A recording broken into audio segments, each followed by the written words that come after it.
Hello everyone. I am Qin Shi Huang.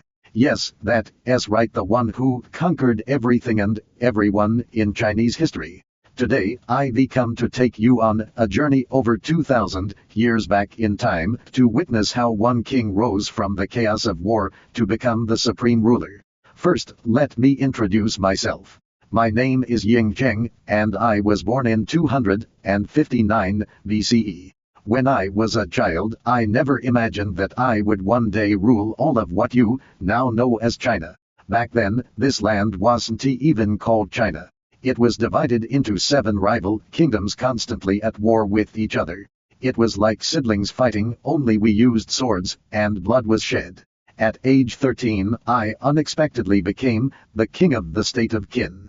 That's right, 13, can you imagine? Back then, not only did the world doubt me, even people within my own state were skeptical. They thought, what can a boy possibly accomplish? But from that moment on, I made a silent vow I would bring order to this chaotic place, and everyone would bow to me. So, I began my ultra-hardcore journey to greatness. To achieve my ambition, I gathered the wisest advisors and bravest generals and sent them out to conquer each kingdom one by one. One after another, they fell to us, until finally, in 221 BCE, my dream became a reality. I had unified this land and became the first true emperor of China. Now, you might be wondering, if I succeeded in unifying the land, why do some people call me a tyrant? Well, let us just say I took my role to the next level. After achieving unity, I realized that for my new empire to last, it couldn't just be held together by brute force. So, I decided it was time for some hardcore governance. First on the list, everyone had to speak the same language and write the same characters. Imagine this, in the 6 kingdoms, each one had its own script and language, like each US state, using its own alphabet. Total chaos. So I declared standardized writing so that everyone could understand each other. And next, we needed consistent measurements. I mean, one person saying this is a foot, and another saying that's a foot. How does that work? So, from currency to measurements, I unified them all. Then, I wanted to make travel easier. I implemented standard axles, meaning all carts had to be made to the same width, so they'd fit on the same roads. Some of these measures may have seemed strict, but my goal was to make the empire closer, more united. Effective governance was my top priority.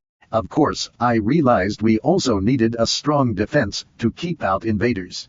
So, I decided to build a massive wall to protect us, what you now know as the Great Wall. This project was an extraordinary feat in those times. Although building it was tough, it was absolutely necessary for the safety of the people. Some people called me cold-hearted, but they didn't understand that without the wall, our citizens would constantly suffer from raids by the Xiongnu tribes. How could they live in peace without protection? By now, you might be thinking I was too harsh. The truth is, I wasn't perfect. I'll admit I had my unique fixations. I didn't want to die. Who does, right? But more importantly, I wanted to secure my empire for eternity. I sent emissaries to distant lands in search of an elixir of immortality. I even heard stories of immortals and sent people to bring them back. You might think this was a bit far-fetched, but I was sincerely devoted to my empire.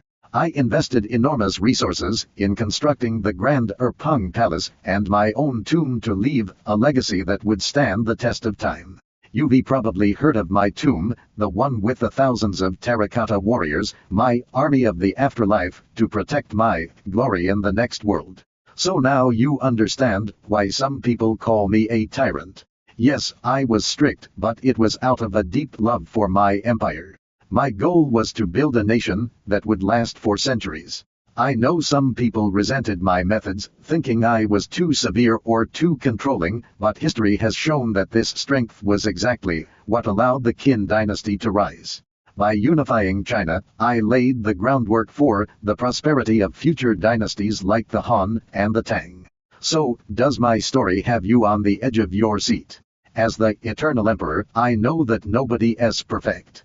Everyone has their limitations, and history has its fair share of debates about my actions.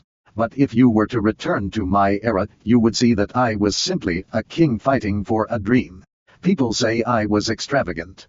Others say I was too intense.